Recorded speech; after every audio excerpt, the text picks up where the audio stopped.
Très bien, donc on y va aujourd'hui. Je vais vous montrer après, on est en hauteur. Pour ça je suis un peu essoufflé, c'est pas grave. Aujourd'hui on continue avec la grammaire et on va voir ce que c'est que le nom. Qu'est-ce que c'est qu'un nom? Alors là à nouveau on va faire le tour de toutes ces choses de base. Je t'invite à nouveau à écrire ta définition de nom en commentaire. Il faut vraiment le faire, ça te permet vraiment de savoir où on en est et ce que représente ce boulot. Donc, là, ce qu'on veut, c'est savoir ce que c'est qu'un nom. Le nom, c'est certainement le mot de grammaire le plus difficile et le plus... c'est celui qu'on a l'impression de connaître tous. Donc très souvent, quand on parle du nom, on va énumérer ce que ça représente. À nouveau, on verra dans toutes ces définitions d'ailleurs des mots de base, de la classification de la grammaire, à quel point il faut différencier quand on donne une définition. Il ne faut pas confondre la malle avec ce qu'elle contient. Très souvent, on te dit ce qu'il y a dedans, mais on ne te dit pas ce que c'est. Okay, donc là, le nom, vraiment très simplement,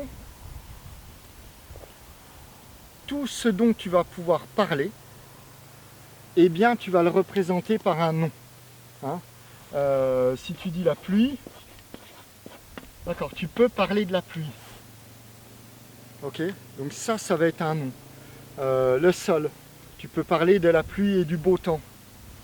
Donc tout ce dont tu vas pouvoir parler, quand on dit beau temps, c'est fait de deux mots, mais en fait c'est un nom, ça représente quelque chose donc, dont on va pouvoir parler. Dès qu'on se met à parler de quelque chose et qu'on lui attribue un mot pour le représenter, eh bien ce mot, c'est un nom. Ok, arbre, fleurs, sol, cailloux, maison, et puis toutes ces choses aussi, tout ce qui est de l'ordre du sentiment, la haine, la peur, la joie, l'amour. Ce sont des choses dont on va pouvoir parler, donc on va leur mettre on leur met un mot dessus, et ce type de mot, eh bien, ça s'appelle un nom. Je vérifie si la caméra marche. Eh bien, Victoire, elle marche toujours.